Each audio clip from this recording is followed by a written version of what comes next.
বিশ্বকাপে ব্রাজিলের বিপক্ষে 4 গোল খেলে পরিবার সহ মৃত্যুদণ্ড অথবা নেওয়া হবে জেলে, করা হবে জুলুম কিংবা বের করে দেওয়া হবে দেশ থেকে, এমন এক হুমকি দেওয়া হয়েছিল একটি দলকে।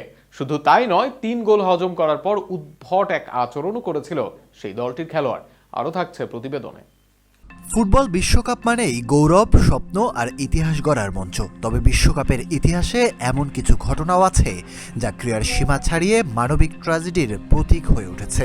1974 বিশ্বকাপে কঙ্গো গণতান্ত্রিক প্রজাতন্ত্র জাতীয় দলের অভিজ্ঞতা ছিল তেমনই এক ভয়াবহ অধ্যায়। টি স্পোর্টসের অনলাইনে এক প্রতিবেদনে উঠে এসেছে সেই গল্প। সেই বিশ্বকাপে প্রথমবারের মতো আফ্রিকার প্রতিনিধিত্ব করে অংশ নিয়েছিল জয়েরা, কিন্তু গ্রুপ পর্বে যুগোস্লাভিয়ার বিপক্ষে 9-0 গোলে বিধ্বংসী পরাজয়ের পর দলের উপর নেমে আসে চরম চাপ। তৎকালীন স্বৈরশাসক মোবুতু সেসে সেকোর সরকারের প্রতিনিধিরা খেলোয়াড়দের সরাসরি হুমকি দেন বলে পরে বিভিন্ন প্রতিবেদনে উঠে আসে। খেলোয়াড়দের জানিয়ে দেওয়া হয়েছিল পরবর্তী ম্যাচে ব্রাজিলের কাছে 4 বা তার বেশি গোলের ব্যবধানে হারলে দেশে ফেরার সুযোগ থাকবে না। শুধু খেলোয়াড়রাই নন, তাদের পরিবারের সদস্যদেরও কঠোর শাস্তির মুখোমুখি হতে পারে বলে সতর্ক করা হয়েছিল। এমন হুমকির কারণে ব্রাজিলের ম্যাচের আগে আতঙ্ক ছিল পুরো জায়রার শিবির, এবং কি তাদেরকে মৃত্যুদণ্ড দেওয়া হবে বলেও হুমকি দেওয়া হয়। অন্যদিকে দ্বিতীয় পর্বে উঠে আসা বাঁচিয়ে রাখতে বড় ব্যবধানে জয়ের প্রয়োজন ছিল ব্রাজিলের।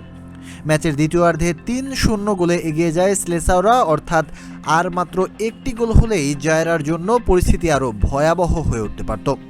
এমন সংকটময় মুহূর্তেই ঘটে বিশ্বকাপ ইতিহাসের অন্যতম আলোচিত এক ঘটনা। ব্রাজিল একটি বিপজ্জনক ফ্রি কিক পেলে কিংবদন্তি রিভেলিনো শট নেওয়ার প্রস্তুতি নিচ্ছিলেন। ঠিক তখনই জায়রার ডিফেন্ডার এমওয়েল ইলুঙ্গা হঠাৎ দেয়াল থেকে বেরিয়ে এসে বলটি দূরে লাথি মেরে পাঠিয়ে দেন। দীর্ঘদিন ধরে এই ঘটনাকে ফুটবল বিশ্বের অনেকেই নিয়ম না জানার উদাহরণ হিসাবে দেখিয়েছেন। তবে পরে ইলুঙ্গা নিজেই জানান বিষয়টি মোটেও নিয়ম না জানার কারণে ছিল না, বরং দলের উপর থাকা ভয়ঙ্কর চাপ, প্রাণনাশের আশঙ্কা এবং আরও গোল হজম ঠেকানোর মারিয়া চেষ্টাই তাকে এমন পদক্ষেপ নিতে বাধ্য করেছিল।